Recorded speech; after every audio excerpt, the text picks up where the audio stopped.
Well, let's compare two different principals. They're both going to do the same thing. They're going to suspend a kid for fighting at the high school level. So let's have Principal A, and he's talking to Ralph. And Ralph, you know better than to fight around here. You knew that it was against the rules. You knew it before you did it. You read those rules. You signed it. Your dad signed that conduct policy. You did it anyway. You know that's a 3-day suspension. You're out of here till Friday. Don't you come back till Friday. I mean it. Now go. Let's all predict he's leaving the office.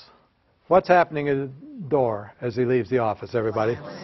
What about the kids who are in his way? But I didn't hear you. The lockers as he goes down the hall. The spray paint tonight.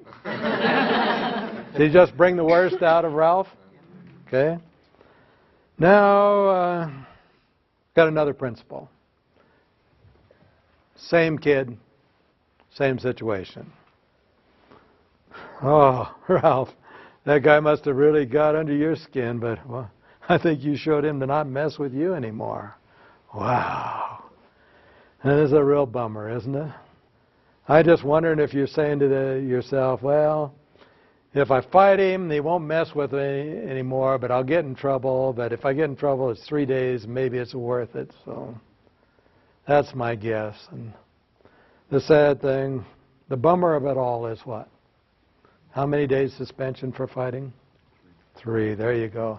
So I guess we'll get to see you when? Friday. Yeah, we'll look forward to it. Nice to see you, pal. He's leaving the office. More angry or more confused? Which is it? Which would you rather have? Confused. Okay. Now, which one of those principles is the bad guy in the kid's eyes? Yeah. Pretty hard to see that other guy as being a bad guy, right? And that's the secret from Love and Logic. For years, we've tried to figure out why is it two different people can apply the very same discipline and get dramatically different results. And when Dr. Foster Cline and I started watching not the people who were ineffective, but the people who were really effective, we started to discover something.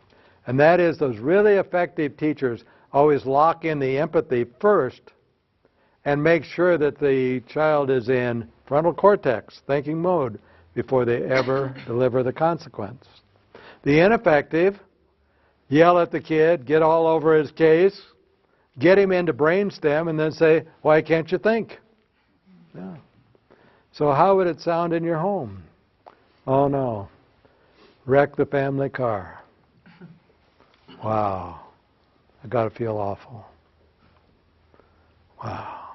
But good news, you'll be driving again someday. Just as soon as you get that car paid for. How do you want to do that? Kind of hard to see Dad as the bad guy right now, right? And as we go through the program, we need to look at some ways to make that more natural. Because I just have a question for you. When was the last time you turned a kid in your classroom into a walking brainstem? What does it take? Bark some orders? Make a threat? Raise your voice? And why is it as you watch me up here, each time I start to model working with the kids, what happens to my voice? Does it get louder or softer? Softer. Okay. And I have another question before we go on. May not be all that related. But how many kids misbehave in school as a payback for teachers who address them negatively across the room? Teachers who are busy, teachers who are trying to do a good job, trying to get things done. And I'll talk to this kid, John, settle down over there. What if that were to change in America? Just that one thing. Would there be fewer discipline problems? And once we do that kind of thing, once we call a kid down in front of his friends, does he have an image to uphold? Yeah. Is he in brainstem also? Is he going to do good thinking? Just some additional thoughts for you.